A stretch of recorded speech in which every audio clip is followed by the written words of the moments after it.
දැන් අපි අවස්ථා පහකදී මහා සතිපට්ඨාන සූත්‍රයේ කායानुපස්සනාව හැඳින්වීම නැත්නම් උද්දේශ වාරයත් ඒ වගේම කායानुපස්සනාව හැඳින්වීම නෙවෙයි ඇත්තටම කායानुපස්සනාවට පෙර තිබෙන සතර සතිපට්ඨානයේ උද්දේශ වාරය සාකච්ඡා කරලා ඊට පස්සේ කායानुපස්සනාව විග්‍රහ කිරීම ආරම්භ කළා. එතකොට ඒ කායानुපස්සනාව ආරම්භ කරන තැන මේ දිබික්කවේ බික්කු අරඤ්‍යගතෝවා රුක්ඛමූලගතෝවා ශුඤ්ඤාගාරගතෝවා කියන තැනට එනකන් අපි මේ වෙනකොට විග්‍රහ කරලා තිනවා උද්දේශ වාරයේ සිට මුල සිට මේ දක්වා. එතකොට මේ සතිපට්ඨාන සූත්‍රය බුද්ධ ශාසනය තුල තියෙන බුදුන් වහන්සේගේ පරියප්ති ශාසනය තුල තියෙන අතිශයින්ම ගැඹීර වැදගත්ම දේශනා අතර ප්‍රධානතම සූත්‍ර දේශනාවක් වන නිසා මේ සූත්‍ර දේශනාවට තියෙන අට කතා විග්‍රහය ඊටාම දීර්ඝයි. ඒ වගේම මෙහි අන්තර් සම්බන්ධයත් හරි විශාලයි. ඒ නිසා තමයි අපිට එක දවසකදී ඉතා සුළු ප්‍රමාණයක් කතා කිරීමට සිද්ධ වෙන්නේ. ඉතින් අද අපි බලමු කලින් අපි අරඤ්‍යගතෝ රුක්ක මූලගතෝ ශුඤ්ඤාගාරගතෝ කියන තැන දක්වා සාකච්ඡා කළා. අපි අද ඉන් එහාට කොටස සාකච්ඡා කරලා බලමු.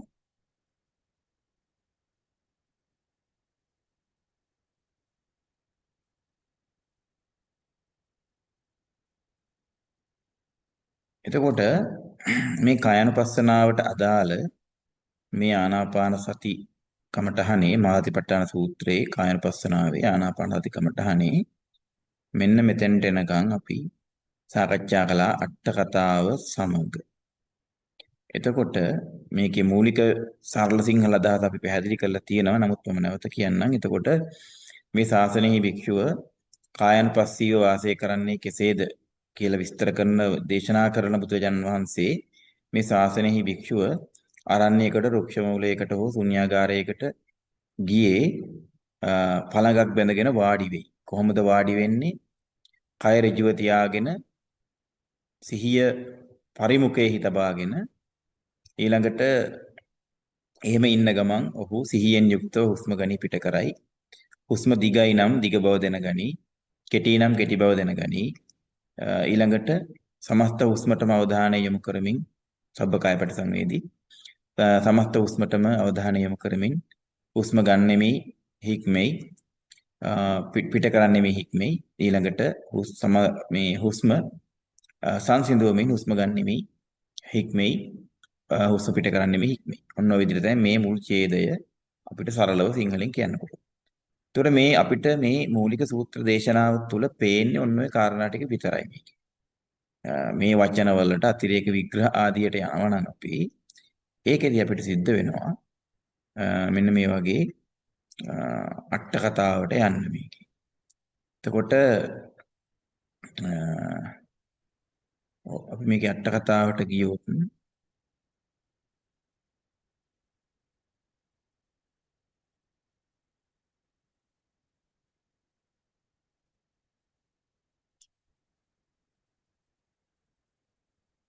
මෙන්න මෙතෙන්ට නිකන් අපි කතා කළා පරෝගිය වල අවස්ථාවේදී මේ අරඤ්‍ය රුක්ක මූල කියන තැනට. එතකොට අපි මේ අර කොටියගේ උපමාව ගත්තා. ඊට පස්සේ අර බහු පැටියගේ උපමාව ගත්තා. කුළු හරකගේ උපමාව ගත්තා. මේ ටික අරගෙන මේ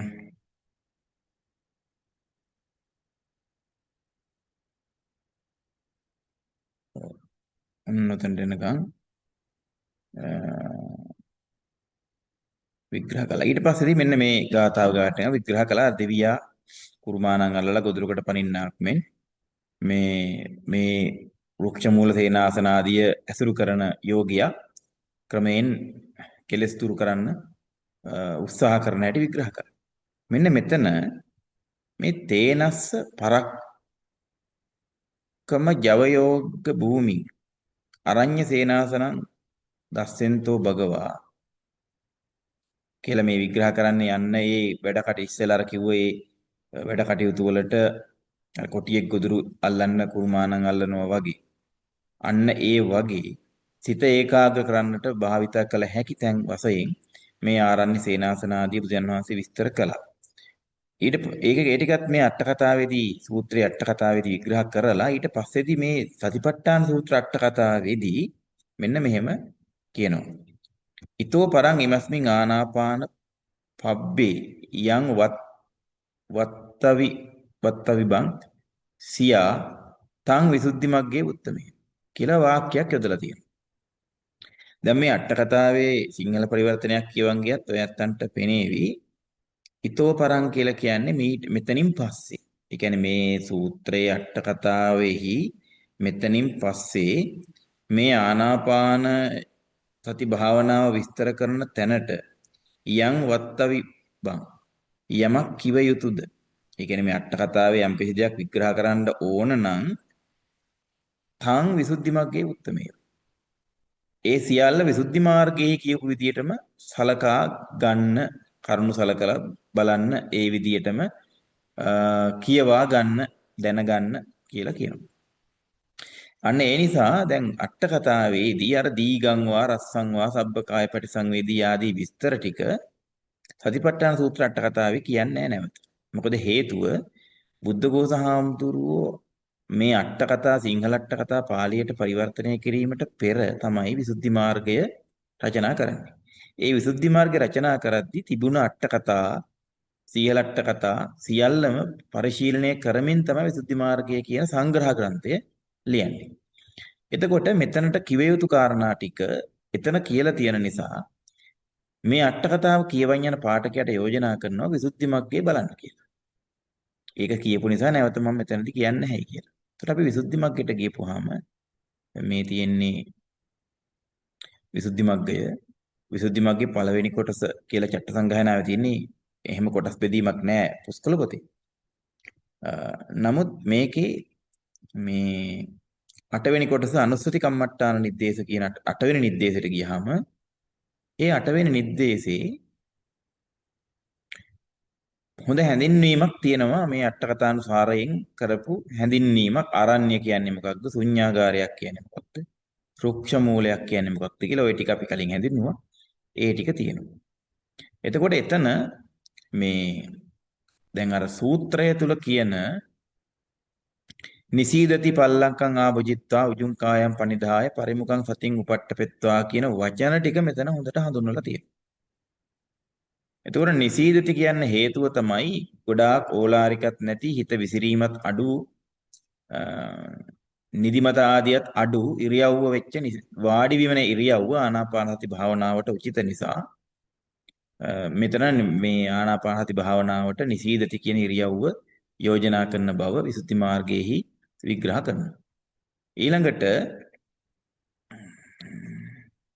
ඊළඟට ඒ වාඩි වෙච්ච කෙනා ඒ තුල දැඩිව පිහිටින්න අවශ්‍ය නිසා පළඟක් බැඳගෙන වාඩි වීම නිර්දේශ කරලා තියෙනවා. ඊළඟට ආභුජිත්වා කියන බන්දිත්වා කියන බැඳ කියන එක ඒකේ අර්ථය දීලා තියෙනවා. ඔන්න මෙතන හරි වැදගත් විග්‍රහයක් ඊට පස්සේ අපිට හම්බ වෙනවා. මේක අර කාය විවච්ඡේද විද්‍යාවට අදාළ විග්‍රහයක්. උජුං කායං පනිදාය කියන්නේ මොකක්ද? උජුං කායං පනිදාය යනු කුමක්ද? උජුං කායං පනිදාය කියන්නේ උපරිම ශරීරං උජුකන්ට පෙත්වා. ඒ කියන්නේ උඩ කොටස දැන් අපේ ශරීරයේ තියෙන ගුරුත්ව කේන්ද්‍රය කියලා තැනක් අපේ මේ නාභිය හරියට වෙන්නේ මධ්‍යයට පිහිටනවා. එතකොට සාමාන්‍යයෙන් එතනින් තමයි උඩ යට බෙදෙන්නේ ශරීරේ බර. එතකොට අපේ ඉනෙන් උඩ කොටස කියලා සාමාන්‍යයෙන් ගත්තාම පිටට පේන්නේ එහෙමයි. ඉනෙන් උඩ කොටස යට කොටස. එතකොට මේ ඉනෙන් උඩ කොටස තමයි ඍජුව තියාගන්න කියලා කියන්නේ. ඒක තවදුරටත් විග්‍රහ කරනවා මෙහෙම. දැන් අතන මෙන්න මෙතන උපරිම ශරීරං උජුකන්ට අපෙත්වා කියලා. උජුං කායං පනිදාය යනු ඉනෙන් උඩ කොටස ඍජුව තියාගෙන කියලා ඊට පස්සේ තවත් දුරටත් විග්‍රහ කරනවා මෙන්න මේ විදිහට. මෙන්න මේ වාක්‍යය. කෙටි වාක්‍යයක්. අට්ඨාරස පිට්ටි කණ්ඨකේ කෝටියා කෝටිම් පටිපාදෙත්වා කියලා වාක්‍යයක් පාවිච්චි කරනවා. මේක හරි වැදගත්. මේ කියන්නේ අපේ කොන්දේ තියෙන 18ක් වූ ඇටකටු. කියන ඇටකටු 18ක්.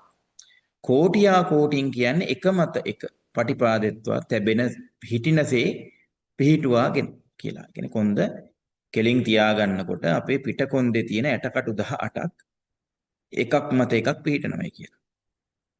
දැන් සාමාන්‍යයෙන් ළමයෙකුගේ අස්ථි සංඛ්‍යාව මගේ මතකයේ හැටියට 33ක් හරි ඔන්නෝම ගානක් වැඩි ගානක් තිබිලා පස්සේදී ඒව සහ වෙලා වැඩිහිටියෙක් වෙනකොට මේක ඇටකටු 26ක් බවට පත් වෙනවා හොඳ වැඩ පිළිවෙල. එතකොට එතනින් බෙල්ලේ අස්ථි 7ක් තියෙනවා. එතකොට ඉතුරු අස්ථි 19ක් තියෙනවා. එතකොට බෙල්ලේ අස්ථි 7යි පිටකොන්දේ උරස්ථි 12යි ගත්තාම 19යි. එතන යටම අස්ථි අතහැරියාම තමයි 18. එතකොට අර උකුල්ලට හා සම්බන්ධ කොටස් ටික ඒවා නැතුව අපිට ඒවා කෙලින් තියාගන්න බැහැනේ.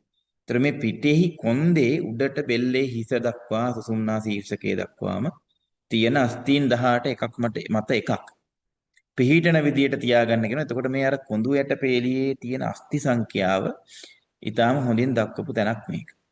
එතකොට ඔන්න ඔය විදියට හිටින විදියට කෙලින් තියාගන්න කියලා කියනවා. එතකොට ඇයි එහෙම තියාගන්නේ කියලා ඊළඟට විග්‍රහ කරනවා. මෙන්න මේ වාක්‍යය. ඒවංහි නිසින්නස්ස මේ විදියට ඉන්න කෙනාට හම මස් නහර පීඩණයකට ලක් වෙන්නේ නැහැ. සම් මස් නහර ආදිය පීඩණයකට ලක් වෙන්නේ නැහැ. එහෙම හිටියේ නැත්තම් අර ඒ කියන්නේ මේ විදිහට කොන්ද කෙලින් තිබුණේ නැත්තම් ඒ පීඩණය නිසා ශරීරයේ තැන් තැන් වලට ඇති වෙන විවිධ පීඩණය නිසා වේදනාවන් උපදින ගන්නවා. එතකොට මේ කොන්ද කෙලින් තියාගත්තාම ඒ වේදනාවන් පීඩනයන් නැතිවීම නතර වෙනවා. දැන් ඇත්තටම මේකේ කුඳුවට පේලිය මැදයෙන් ගමන් කරන ස්නායු වලට පවා මේක ඊටාම වැදගත් වෙනවා. එතකොට අන්න ඒ විදියට වේදනාව උපදින්න නැති වෙනකොට ශරීරය තුල සිත ඒකාග්‍ර වෙනවා ලේසියෙන්. සිත ඒකාග්‍ර වෙනවා ලේසියෙන්. ඒ වගේම මේ ආනාපාන සති කමඨහන බිඳ වැටෙන්නේ නැහැ. කම්මට්ටානං න පරිපතති. ඒතර ආනාපාන සති කමඨහන ඇද වැටෙන්නේ නැහැ. ඒයින් සිත මිදෙන්නේ නැහැ. ඊළඟට වැඩි දියුණුවටපත් වෙනවා කියලා විග්‍රහ කරනවා. දැන් මේ මොකේද මේ විසුද්ධි මාර්ගයේ තමයි විග්‍රහ කරන්නේ. ඇයි එතෙන්ට අපි ආවේ හේතුව සතිපට්ඨාන සූත්‍රයේ අට කතාවේදී කියනවා මෙතෙන්ට ඕන කරන විග්‍රහය විසුද්ධි මාර්ගයේ තියෙනවා. ඒ නිසා ඒක බලන්න. අපි ඒ නිසා ඒක බලන්න ආවේ. දැන් විසුද්ධි මාර්ගයේ ඊළඟට විග්‍රහ කරනවා පරිමුඛං සතින් උපට්ඨපෙත්වා කියන්නේ මොකක්ද කියලා. පරිමුඛං සතින් උපට්ඨපෙත්වා කියලා කියන්නේ කමඨහනටම ඒ වෙතටම අභිමුඛයට කමඨහන වෙතටම සිහිය පිහිටුවා කියන එක තමයි කෙටි විග්‍රහය. දැන් මේ සීහලට්ට කතාවල තිබිච්ච විග්‍රහය තමයි මේ පෙන්වන්නේ. ඊළඟට පරේති පරිග්ඝාට්ටෝ මුකන්ති නීයනට්ටෝ සතේති පට්ඨානට්ටෝ තේන උච්චති පරිමුඛං සතෙන්ති කියලා පටිසම්භිදා මග්ගේ පළවෙනි වග්ගයේ 164 බලන්න කියනවා. එතකොට මෙන්න මේකට දැන් පටිසම්භිදා මග්ගේ 164 මේවට අපි ඇත්තෝ කියවන අයට වැදගත් ඉඳ මම එතෙන්ට යන්නම්. ඔන්න මේ තියෙන පටිසම්භිදා මග්ගය සූත්‍ර පිටකේ කුද්දක නිකායේ පටිසම්භිදා මග්ගයේ පළවෙනි මහා වග්ගයෙහි 163 කියන්නේ මේ සතෝකාරී ඥාන නිද්දේශ කියලා. ඒ කියන්නේ මහා වග්ගයේ ආනාපාන සති කතාව තුන්වෙනි කොටස. ඒකේ තියෙනවා පස්වෙනි කොටස සතෝකාරී ඥාන නිද්දේශ කියලා. ඒක 164 මේ තියෙන්නේ. එතකොට අන්න ඒකේ ආපහු සැරයක් මේ ආනාපාන සතියට අදාළව හොඳ විග්‍රහයක් තියෙනවා. අන්න මෙන්න මේකේ කියන මේ විග්‍රහය. මේ පටිසම්භිදා මග්ගයේ තියෙන මේ විග්‍රහය තමයි මෙතනට මේ විසුද්ධි මග්ගයට අරන් තියෙන්නේ. පරේති පරිග්ඝාට්ටෝ කියලා මේ විදිහට කියන විග්‍රහය අරන් තියෙන්නේ එතනින්. රෙෆරන්ස් කරලා තියෙන්නේ එතන. එතකොට අන්න ඒ විදිහට ඊට පස්සේ මේ සතෝ වස්සති සතෝ පස්සති කියන මේව පවා විග්‍රහ කරලා තියෙනවා. එතකොට ඒ ටිකම ඒ පටිසම්භිදා මග්ගයේ ඒ කොටසම මේ තියෙන මෙතන 165 කියලා දාලා මේ විසුද්ධි මග්ගයට අරන් තියෙන පටිසම්භිදා මග්ගය. එතකොට අපි විසුද්ධි මග්ගය කියවනකොට මේක බුද්ධඝෝස හාමුදුරන්ගේ කෘතියක් කියලා හිතනවට වඩා ඇත්තටම මේ ත්‍රිපිටකයේ විවිධ තැන් සියල අට කතාව ඒ වගේ තියෙන තොරතුරු එකතු කරලා කරපු සංග්‍රහයක් තමයි විසුද්ධි මග්ගය කියන්නේ. ඒත් දැන් විසුද්ධි මග්ගයට අපි දැක්කා මේ කොටස් ටික ගත්තේ කොතනින්ද කියලා. දැන් මේ මෙතන අපිට මේ පේන කොටසත් පටිසම්භිදා මග්ගේ මෙන්න මෙතනින් තමයි අරන් තියෙන්නේ. සෝ සතෝ වස්ස සති සතෝ පස්ස සතිති බත්තින්සාය ආකාරයේ සතෝකාරී හෝති කියන මේ කොටස මේ මේ තියෙන්නේ බත්තින්සාය ආකාරයේ සතෝකාරී හෝති කියලා මෙන්න මේ තියෙන්නේ. කියලා ඒක ගත්තේ කොතනින්ද කියලා මෙතන මේ වරහන් ඇතුලේ දක්වලා තියෙනවා මෙතන. එතකොට මේක මේ එහෙම කියන්න හේතුව මේ මෙතන බුද්ධඝෝෂ හාමුදුරුවෝ විසුද්ධි මාර්ගයේදී මේ කොටස විග්‍රහ කරන්න මේ පටිසම්භිදායන් ඒතස්සේව විභංගි පටිසම්භිදා මග්ගයේහිත් විභංග ප්‍රකරණෙහිත් අභිධර්මයේහි විභංග ප්‍රකරණෙහිත් මේ විදියට විග්‍රහය තියෙනවා කියන එක මෙතන දක්වලා තියෙනවා. ඇත්තටම මේක රෙෆරන්ස් දැක්වීමක්. ඒ කාලේ ක්‍රමයට මේක මහා විහාර ක්‍රමය. දැන් අපි චිකාගෝ ස්ටයිල්, හාවර්ඩ් ස්ටයිල්, ඊට පස්සේ APA ස්ටයිල් කියලා කිව්වට මේ මහා විහාර ස්ටයිල් එක. ඒතර අන්න මේ විදියට රෙෆරන්ස් දැක්වීමක් කරලා තියෙනවා. ඒතර මෙතන සෝ සතෝව අස්ස සති සතෝ පස්සති කියන එක විග්‍රහ කරනවා. දැන් අර විදියට මේ ඉස්සෙල්ලා කිව්ව විදියට වාඩි වෙලා කුඳුයට පේලිය කෙලින් තියෙන විදියට වාඩි වෙලා ආනාපාන සති කමටහනට නැත්නම් හුස්ම ගැනීමේ අවස්ථාවට හුස්ම ගැනීමටම හිත පිහිටුවාගෙන ඉන්න මේ කෙනා සිහිය අත නොහැරම හුස්ම ගන්නව පිට කරනවා. එතකොට ඒක විග්‍රහ කරන පටිසම්භිදා මග්ගය සහ විභංග ප්‍රකරණය පුරා දක්වමින් විසුද්ධි මාර්ගයේ මෙන්න මෙහෙම පෙන්නනවා. බත්තින්සාය කියන්නේ 32 ආකාරයකින්. බත්තින්සාය ආකාරය කියන්නේ බත්තින්ස කියන්නේ 32. ද්වතින්ස කියන එක ද්වතින්ස 32. 32 ආකාරයකින් සිහිය පිහිටවනවා. දීර්ඝ වශයෙන් ආස්වාස ගන්නකොට සිතෙහි ඒකාග්‍රතාවය ඒ විදියට පිහිටවනවා. ඔන්න ඔය විදිහට මේ විග්‍රහ කරන්නේ. එතකොට අපි මෙන්න මේක ගත්තොත් අත්ත දීගං වා අසසතෝති. දීගං වා අස්සාසං පවත්තයන්තෝ. එතකොට දීගං වා අසසන්තෝ කියලා කියන්නේ දීගං වා අස්සාසං පවත්තයන්තෝ. අපේ කයෙහි පවතින හුස්ම දිගයි නම් ඒවා ඒ හුස්ම දිග බව දැනගන්න. පජානාති දැනගන්න. එතකොට මෙන්න මෙතන ඊටාම වැදගත් විග්‍රහයක් ඊට පස්සේ අපිට හම්බ වෙනවා. මේක කොහෙවත් වෙන තැන්වල ලේසියෙන් හම්බ වෙන්නේ නැති එකක්. සතිපට්ඨාන සූත්‍රයේ අට කතාවෙත් මෙතන තියෙනවා. මේකෙත් තියෙනවා. අස්සාසෝති බහිනික්කමන වාතෝ. අස්සාස කියලා කියන්නේ පිට කරන හුස්ම. දැන් අපිට හුරු මේක නෙවෙයි. සාමාන්‍යයෙන් අපිට හුරු මොකක්ද? ආශ්වාස කියන්නේ ගන්න හුස්ම. ප්‍රශ්වාස කියන්නේ පිට කරන හුස්ම. ආශ්වාස කියන්නේ ගන්න හුස්ම. ප්‍රශ්වාස කියන්නේ පිට කරන හුස්ම. හැබැයි මෙතන විසුද්ධි මාර්ගයේ කියනවා අස්සාසෝති බහිනික්කමන වාතෝ කියලා. ඒ කියන්නේ ආශ්වාස කියන්නේ මොකක්ද? බහිනික්කමන වාතෝ කියන්නේ බහැරට නික්මන වාතය. ඒ කියන්නේ පිට කරන හුස්ම. පස්සාසෝති අන්තෝ පවිසන වාතෝ. ප්‍රශ්වාස කියන්නේ ඇතුළට ගන්න හුස්ම. විනයට්ට කතායන් උත්තං. කවුද විසුද්ධි මේ බුද්ධඝෝෂ සහඳුර නෙමෙයි කියන්නේ. විනය අට්ට කතාවේ එහෙම නැත්නම් සමන්ත පාසාදිකාවේ විනය පිටකට්ට කතාවේ එහෙමලු කියන්නේ. හැබැයි සුත්තන්ත අට්ට කතාසු පන. උප්පටිපාටිය ආගත. ඒ කියන්නේ සූත්‍ර පිටක අට්ට කතාවල සූත්‍ර පිටකේ ලියවිච්ච අට්ට කතාවල උප්පටිපාටිය ආගතං කියන්නේ මේකේ නොපිටටයි තියෙන්නේ. ඒ කියන්නේ මොකද්ද? අනිත් පැත්ත. ඒ කියන්නේ අපි දැන් හිතන පැත්ත. අපි දැන් අපිට හුරු වෙලා තියෙන්නේ මොකක්ද? එතකොට විනයට්ට කතාවේ තියෙන ක්‍රමේ නෙවෙයි සූත්‍ර පිටකට්ට කතාවේ තියෙන ක්‍රමේ තමයි අපිට දැන් හුරු වෙලා තියෙන්නේ. ආශ්වාස කියන්නේ ගන්න හුස්ම, ප්‍රශ්වාස කියන්නේ පිට කරන හුස්ම. ඊට පස්සේ මෙන්න මෙතන හරි වැදගත් කාරණයක් මෙතන පෙන්නලා තියෙනවා.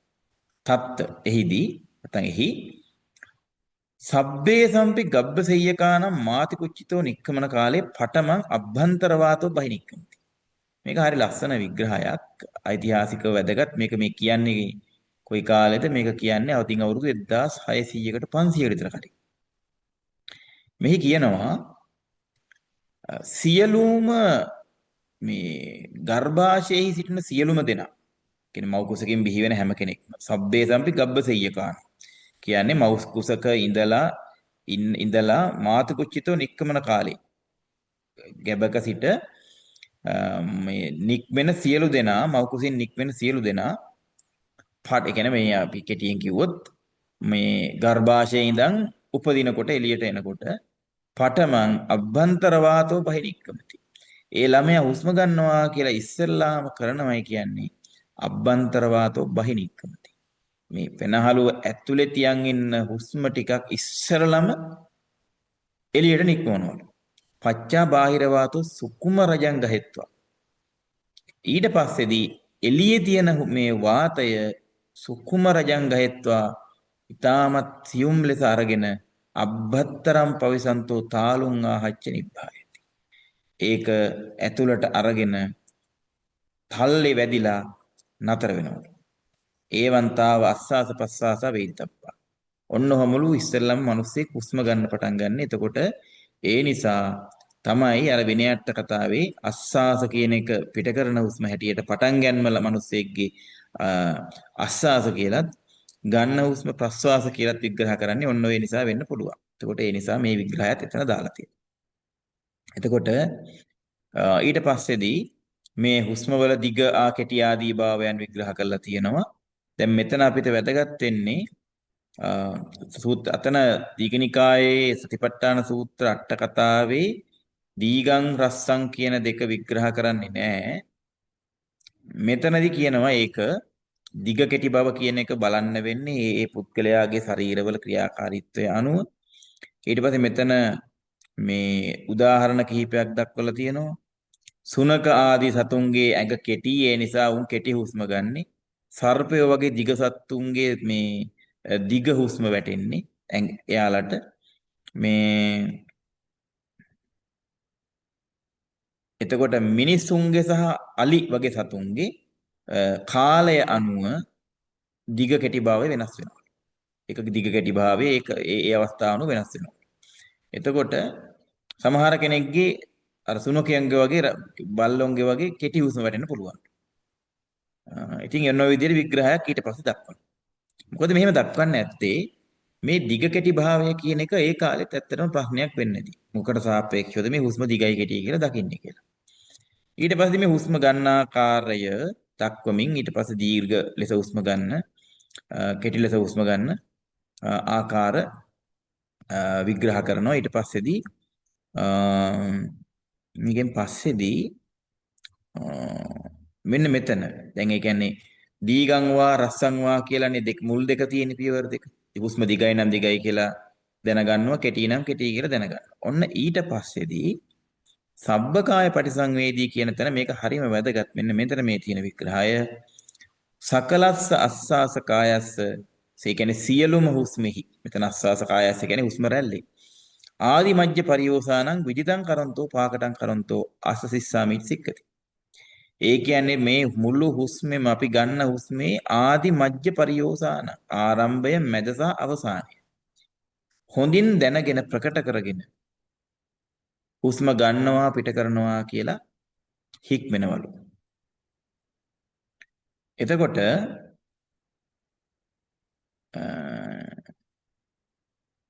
මෙන්න මේ විදිහට හොඳ මේ නුවණකින් යුක්තව සිහි නුවණකින් යුක්තව හුස්ම ගැනීම පිට කිරීම සිද්ධ වෙනකොට ඒ සමස්ත හුස්මෙහිම මුලැමැද අග තුනම ප්‍රකට කරගෙන නුවණ පිහිටුවාගෙන සිහිය පිහිටුවාගෙන හිතට අරගෙන පිහිටුවාගෙන කටයුතු කරනවා. මෙතන විග්‍රහ කරන්නේ මේ විදිහට. එතකොට මම ඊටාම කෙටියෙන් විග්‍රහ කරන්නේ මේ සියලුම දේවල් නැතුව අවශ්‍යම කාරණා ටික.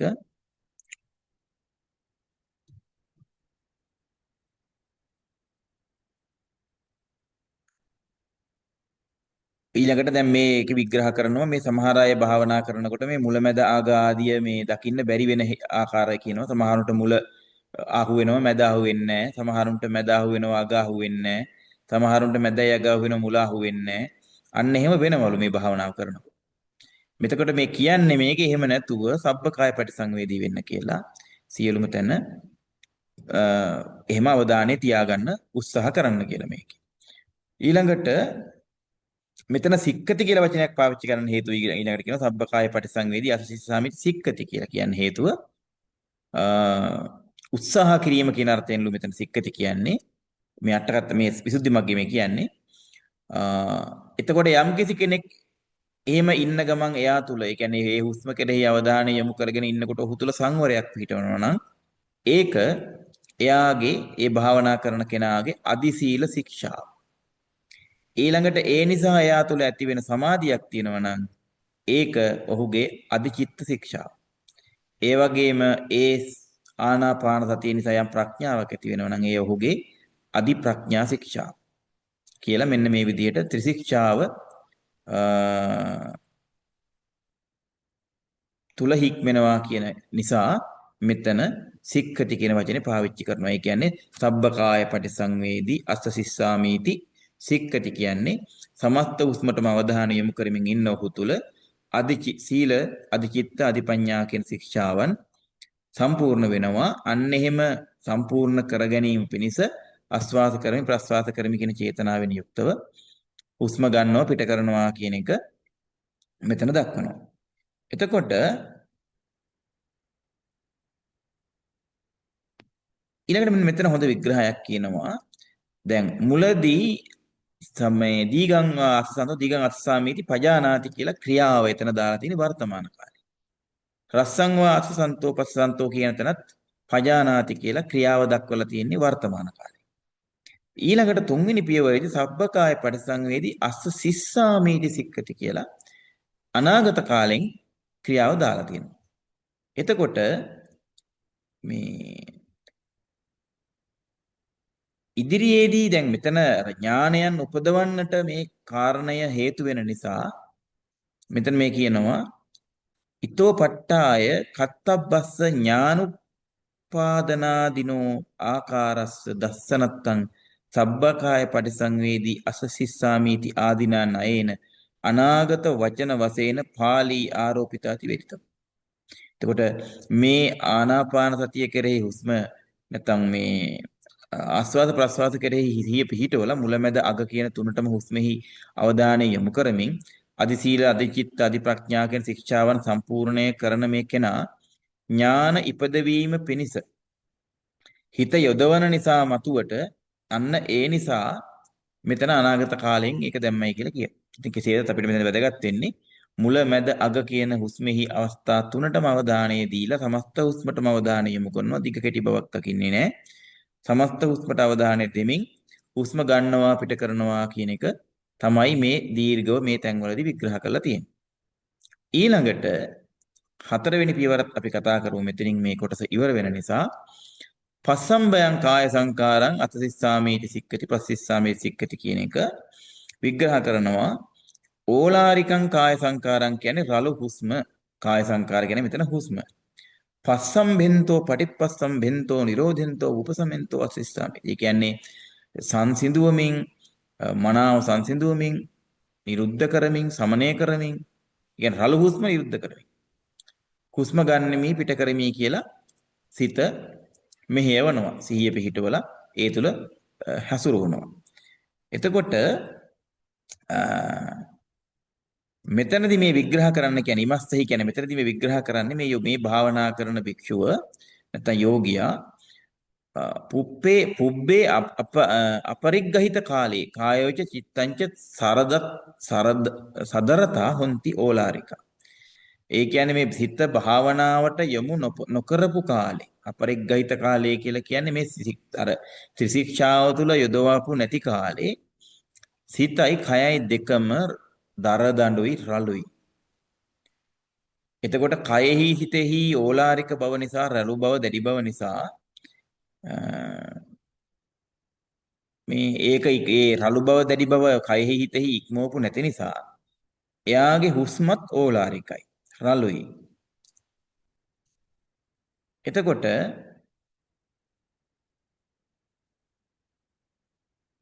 ඒ නිසා සමහර කෙනෙකුට ඒ අයට හුස්ම නාහේ වදිනොත් දැනෙනවලු. ඒ වගේම තොලෙහි වදිනවත් දැනෙනවලු. හැබැයි සමහර කෙනෙකුට. එතකොට යම් කිසි වෙලාවක කයයි හිතයි දෙක භාවනාවට මේ ආනාපාන සති භාවනාවට යොදවලා හිත ශික්ෂණය වෙනකොට ඒව සංසිඳෙනවා. අන්න ඒ නිසා ආස්වාද ප්‍රස්වාස දෙකත් සියුම් වෙලා සුකුමා හුත්වා සියුම් වෙලා දැනෙන්න පටන් ගන්නවා. එතකොට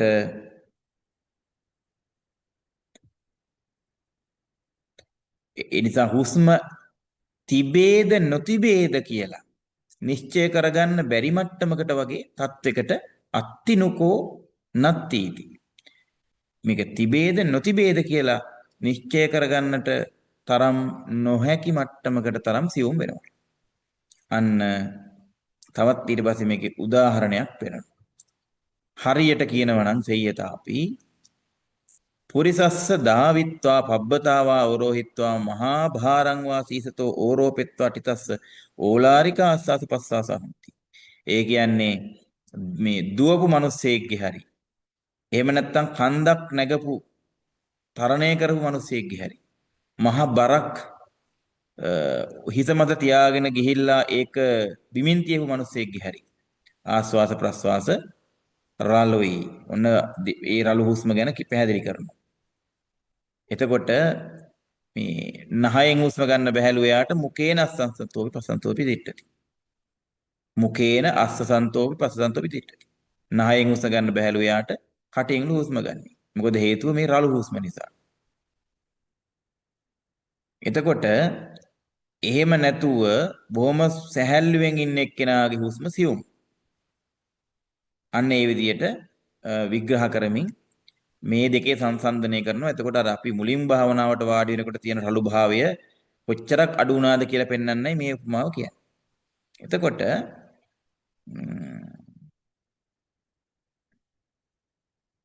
ඊළඟට මෙතන පරාජික පාල යට්ට කතාවේ විනය පිටකට කතාවේ තියෙන සඳහනකුත් මෙතනට කුඩා දක්වනවා.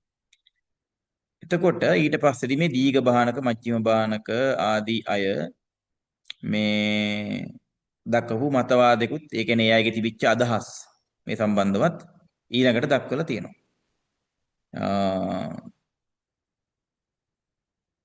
ඊළඟට මේ හුස්ම සියුම් වෙන පිළිවෙල දක්වලා තියෙනවා දීඝ බාහනක දීඝ නිකාය රටපාඩෙම ගෙන ආපු මහරහතන් වහන්සේලා දක්වපු අදහසක් මේ දක්වලා තියෙනවා.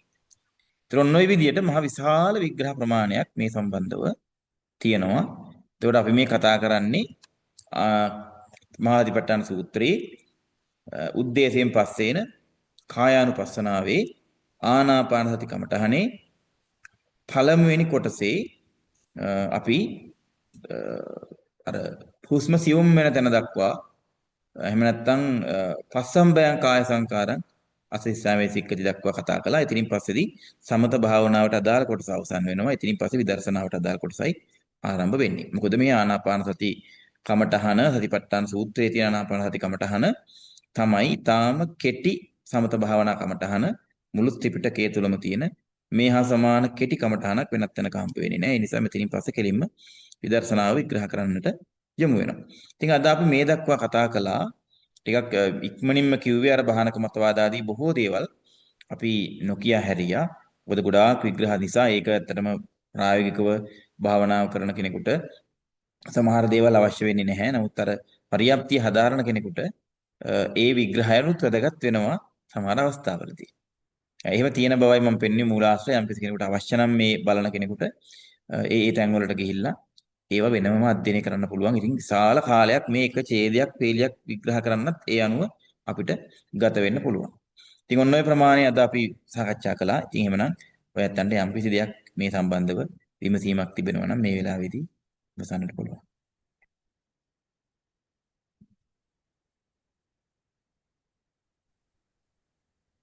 අවසරයි ස්වාමීන් වහන්සේ මේ ස්වාමීන් වහන්සේ අපි අහලා තියෙන අර මේ ඥානාති විඥානාති පජානාති කියලා. එතකොට ඔබ වහන්සේ දැන් ඔය අද විස්තර කරපු ටික අර මේ අර රුක මූලගත වා ශුන්‍යාකාරගතව අන්න එහෙම ඒ කියලා ඒ කියපු විග්‍රහය ඒක එතකොට අදාළ වෙන්නේ මේ මොන එකකටද? ඥානාති විඥානාති පජානාති ඒ මට්ටමේ ඔතනදී පජානාති කියන එකේ දැන් අපි ගත්තාම මේ ප්‍රඥාවෙන් දකින්නවා කියන එක තමයි පජානාති කියන සාම.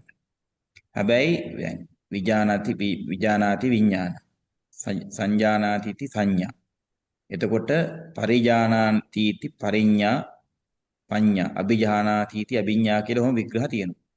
දැන් මේ මෙතන ආනාපාන සතිය පටන් ගන්න අවස්ථාවේ කෙනා තාම මාර්ගඵලවලට ගිහිල්ලත් නැහැ. එහෙම මොකුත් නැහැ. හැබැයි මේ කෙනාට මෙතනදී සාමාන්‍යයෙන් අර කෙලෙස් සහිත භූමිවල හැසිරෙන මිනිස්යාට තියෙන මුලාවීම් සහගත භාවයක් නැහැ. එයා පවතින හුස්මේ යථා ස්වභාවය විතරයි දකින්නේ.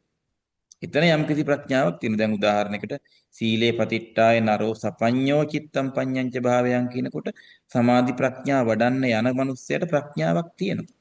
අන්න ඒ ප්‍රඥාව තමයි මෙතන මේ තියෙන්නේ. ඒ වගේ ප්‍රඥාවක්. එතකොට අර සිහිය පිහිටුවීමත් එක්ක පංචකාම භූමිවල හිත සැරිසරන එක වෙන්නේ නැහනේ. එතකොට වෙනදා දැන් අපි සාමාන්‍යයෙන් හිතනකොට එහෙම නැත්නම් શબ્දයක් අහනකොට දෙයක් දිහා බලනකොට එතන උපාදානයත් එක්ක කෙලෙස් එකතු කිරීමක් නේ. දැන් මෙතන දීර්ඝ නම් දිගයි කියලා දකිනවා, කෙටි නම් කෙටි කියලා දකිනවා. ඉන් එහාට 아무තු උපාදාන වශයෙන් රැස් කිරීමක් 아무තුවෙන් සිද්ධ කරන්නේ නැහැ මෙතන. ඒවා නිරුද්ධ කළා නැහැ.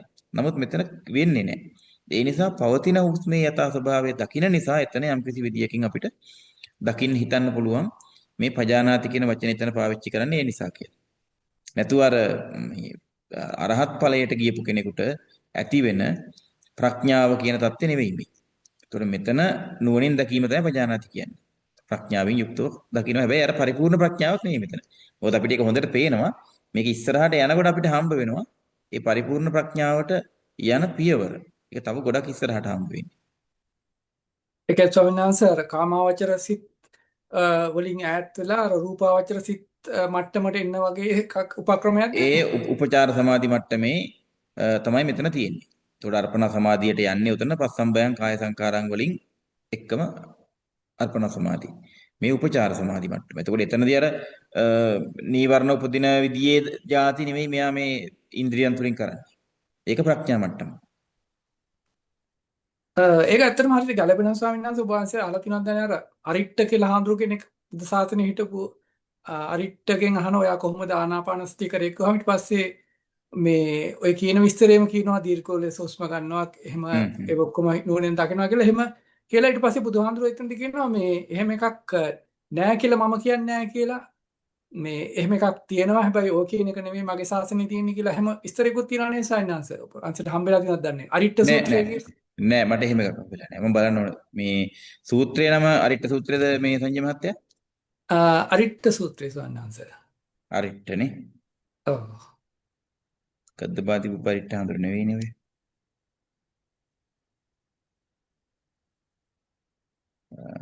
ඔව්. ඔබේ සංයුත්ත නිකායේ තියෙන අරිට්ඨ සූත්‍රය. එහෙමයි.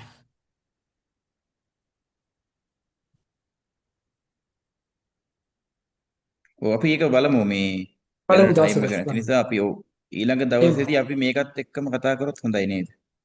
මේ එහෙමයි දැනට සයින්ස්. අපි ඊළඟට එහෙමයි. මේ අරිට්ඨ සූත්‍රයේ යොදලා එතනින් පස්සේදී මේකද මේකට ඔව් මේ පොයින්ට් එකට නෙන්නේ. කියන්නේ මේ කියන ස්ටෙප් එකට එතන මේ පියවරට ඒක එන්නේ. ඒ නිසා අපි ඒක එහෙමයි. කතා කරලා ඊට පස්සේදී ඒකත් එක්ක ඊළඟ එක යමු. ලබන සතියේ අපි බලමු. ඔව්.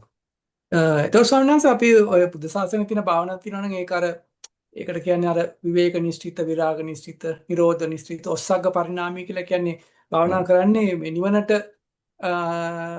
අර සිත යොමු කළා කියලා. එතකොට ඒක මෙතනින් පොඩ්ඩක් මේ එහෙට මෙහෙට යනවාද නැත්නම් අර වංශික වගේ මුලින්ම අර ඒ ගැන හිතන්නත් කලින් මේ පොඩ්ඩක් ඔය රූපාවචර මට්ටමට එන්න ඕන හින්දාද එහෙම කරන්නේ?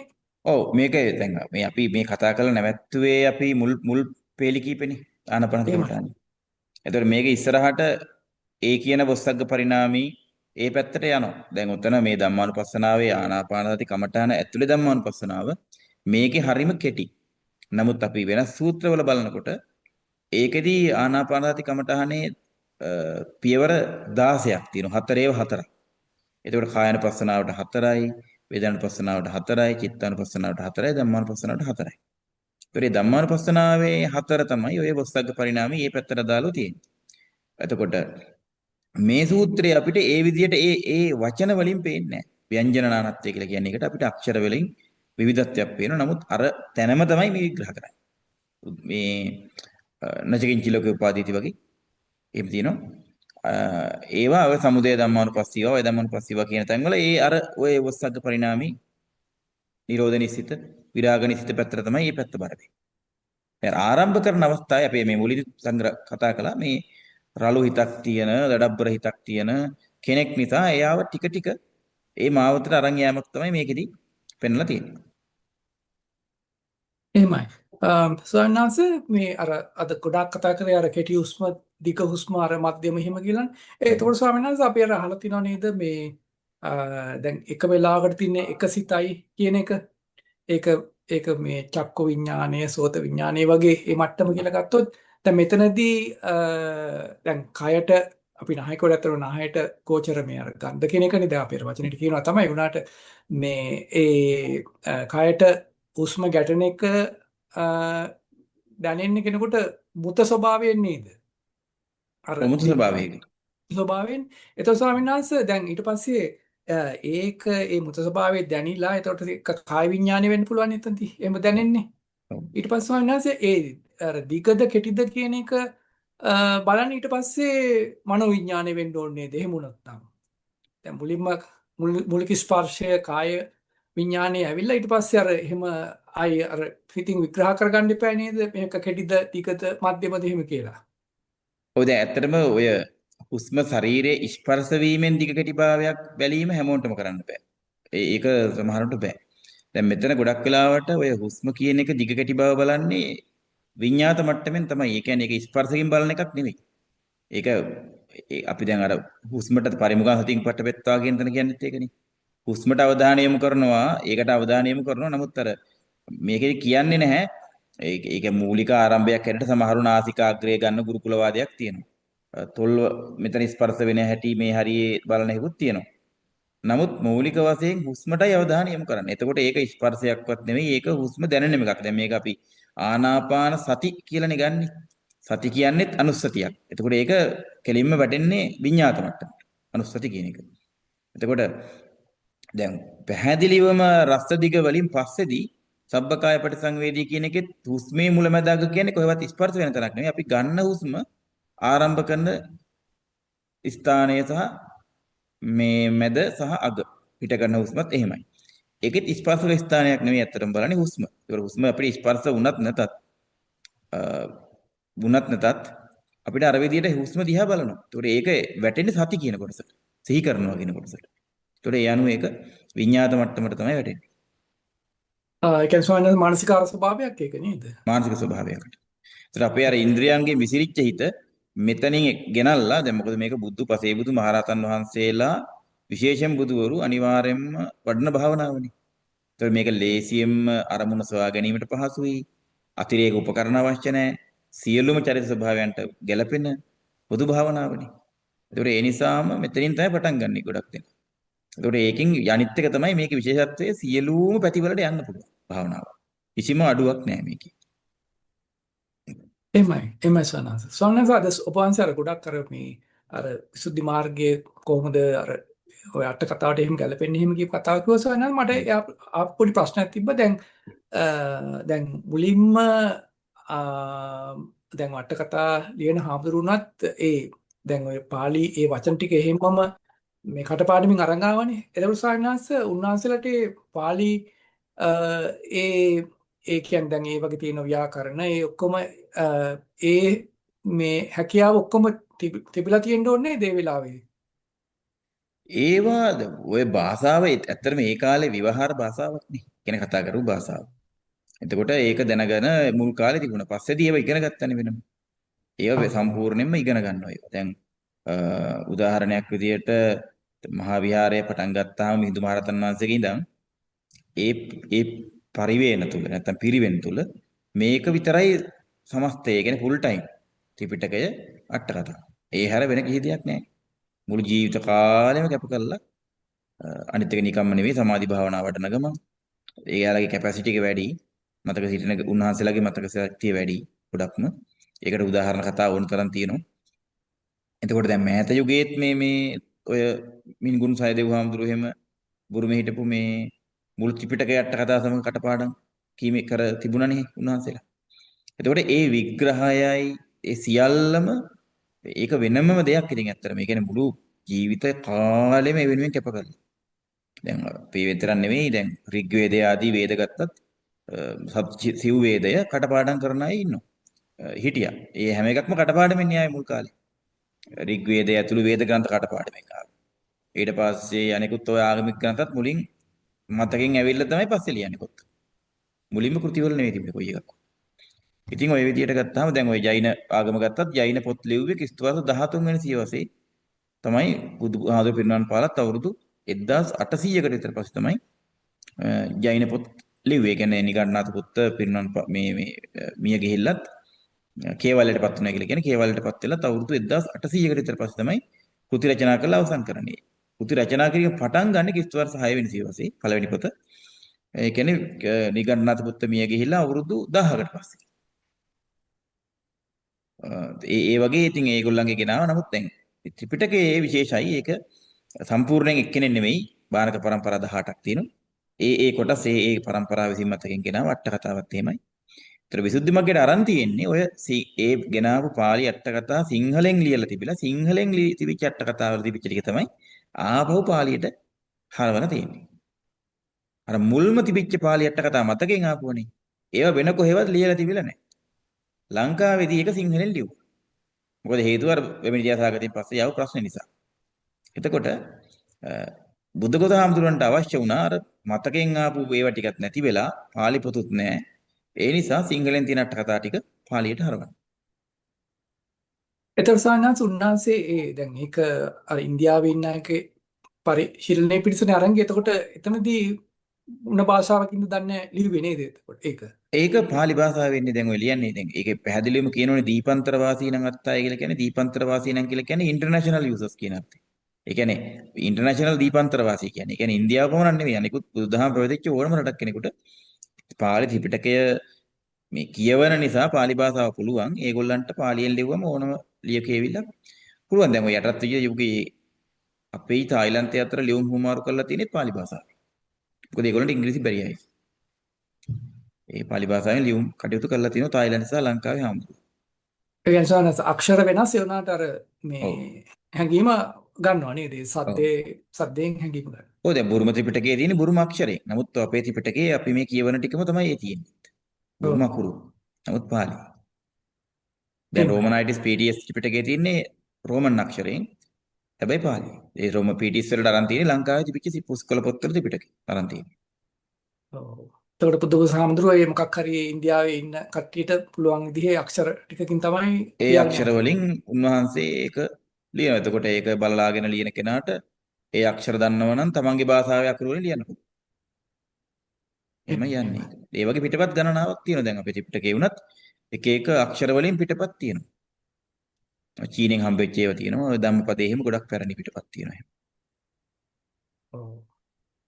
බොම් පින් සෝනන්ස ගොඩක් හොඳයි. විස්තර හුවා. හොඳයි. ඊට පස්සේ වෙලත් සර්.